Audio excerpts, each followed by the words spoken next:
My name is Kenneth Ntende, and welcome back to the Ultimate Sales course. In this segment of the course, we'll be dealing with qualifying a lead. As a salesperson, by now you should know that not every lead is a hot lead. Yes, some people might convert, but in the future. And some people just aren't meant to be your leads. So take an example, if you're selling a B2B product, a CRM, or something of the sort, it would make more sense to pay attention to someone with an email like jeff@amazon.com than bigben666@gmail.com. So what process do you go through to qualify a lead?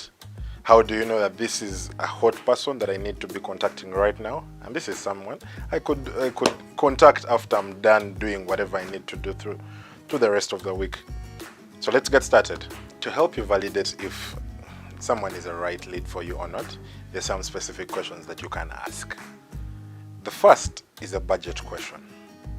It's important that you bring this early enough before diving too deep into conversations. You don't want to spend 3 weeks in a conversation only to find out that the person didn't actually have the budget. I mean, take an example, if you wanted to deploy a software as a service and your software costs $180 a month, before you dive deep into too many talks, first validate, pose that question early enough. Talk about, you know what, our service is $180. And if the person is not comfortable with that, cut it off as quickly as you can to avoid time wasting, because each meeting that you have, that's resource being spent on someone that may not necessarily need your product at the end of the day. So pose the question early enough and ascertain whether the budget is there or not. It goes a long way towards helping you, saving your time and helping you as a salesperson deliver a better service. Number 2, ascertain who you're speaking to. Some products need mid-level management, other products need top-level management. So never make the mistake of entering into an office, speak all these nice words, and only to find out the person you've been speaking to the entire time is the receptionist.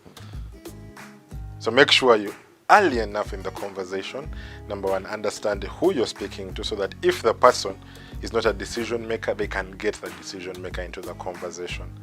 So this will help you go a long way towards shortening your sales process. Number 3, validate the need for the service or product early enough.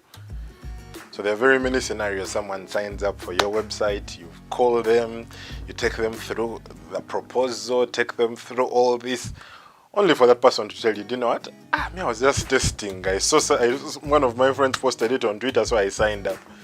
So validate if they actually need the service at that point in time. Validate if they're actually ready to deploy the service. You'll go a long way towards saving resource when you do that early enough in the conversation. On number 4 is the timing.